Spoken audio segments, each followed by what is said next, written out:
Rickshaw ఎక్కడానికి 300 తీసుకుంటారని నేనైతే అసలు ఎక్స్పెక్ట్ కూడా చేయలేదు. So welcome to Puri trip experience part 2. So part 1లో నేను చాలా వాటికి మీతో షేర్ చేసుకున్నాను. పూరి వెళ్ళినప్పుడు నా ఎక్స్పీరియన్స్ ఎలా ఉంది అని చెప్పేసి. ఇక్కడ రిక్షా మేము మాట్లాడుకుంది 150 రూపీస్కి. టెంపుల్ దగ్గర నుంచి బస్ స్టాప్కి జస్ట్ 2 కిలోమీటర్స్ ఉంటుంది అంతే. ఆటోస్ కూడా ఉన్నాయి కానీ మాకు దూల కదా.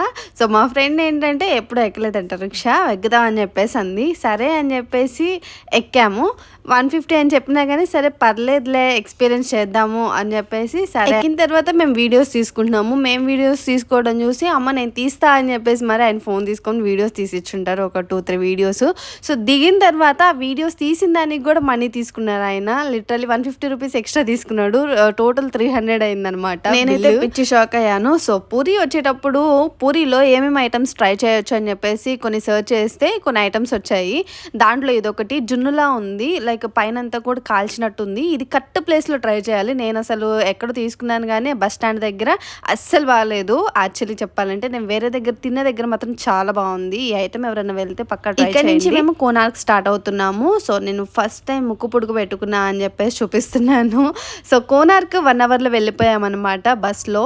పూరి టెంపుల్ లోపల నాకైతే కొంచెం కమర్షియల్గా అనిపించింది కదా. సో అది ఎందుకన్నానే అంటే ఎక్కడ చూసినా కానీ లోపల అయితే మనీ మనీ మనీ. చిన్న తాయెత్తు కట్టినా కానీ 20 రూపీస్ తీసుకుంటారు. సో మనం అడగకపోయినా వాళ్ళే కడతారు, 20 రూపీస్ తీసుకుంటారు. సో అందుకే అన్నాను అనమాట. సో ఇక్కడైతే మేము కోనార్క్ వచ్చేసాము. కోనార్క్ టెంపుల్ స్పెషాలిటీ ఏంటంటే ఇక్కడ సూర్య భగవానుడు ఇంతకుముందు ఉండేవాడు. సూర్య భగవానుడు కోసం కట్టించిన టెంపుల్. బట్ ఇప్పుడు విగ్రహం అనేది ఉండదన్నమాట లోపల. అంతేకాకుండా మనము రెగ్యులర్గా చూసే మన 10 రూపీస్ కాగితం మీద ఈ చక్రం ఉంటుంది కదా, ఈ చక్రం అనేది ఈ కోనార్క్ టెంపుల్లోనే ఉంటుంది.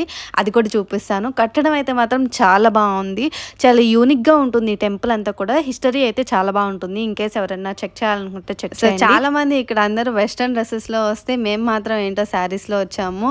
సో ఆ శారీ కూడా ఏంటంటే ఈ వాల్స్లో కలిసిపోయింది నా శారీ. నా బాధ అయితే అదే. అసలు పిక్స్ మంచిగా రాలా, వీడియోస్ మంచిగా రాలా. సో నేనన్న చక్రం వచ్చేసి ఇదే. సో ఇదే చక్రం మన 10 రూపీస్ కాగితం మీద ఉంటుందన్నమాట. సో ఇది పెద్ద రథము, 12 చక్రాల రథం అన్నమాట.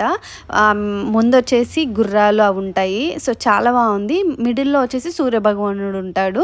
సో ఆ సూర్యభగవానుడు కూడా ఎలా అంటే లైక్ స్టాచ్యూ అనేది ఇలా వేలాడుతుందంట ఆ మ్యాగ్నెట్కి. లైక్ పైన టెంపుల్ పైన అండ్ టెంపుల్ కింద మ్యాగ్నెట్ అరేంజ్ చేయడం వల్ల సూర్యభగవానుడి ఆ విగ్రహం అనేది వేలాడుతుందంట. సో చాలా మంచి యూనిక్ కట్టడం ఇదంతా కూడా. కాకపోతే విగ్రహం ఉండుంటే ఇంకా కోనార్క్ సన్ టెంపుల్ అంతా చూసుకున్న తర్వాత మేము బయటకు వచ్చి కొంచెం అలా షాపింగ్ చేసుకున్నాము. కొంచెం గుర్తుగా ఏదైనా తీసుకొని వెళ్ళాలి అని చెప్పేసి ఇక్కడ నుంచి మేము భువనేశ్వర్ అయితే స్టార్ట్ అవుతున్నాము. ఇప్పుడు నెక్స్ట్ డే ఏమేమి చూసాము అనేది నెక్స్ట్ వీడియోస్లో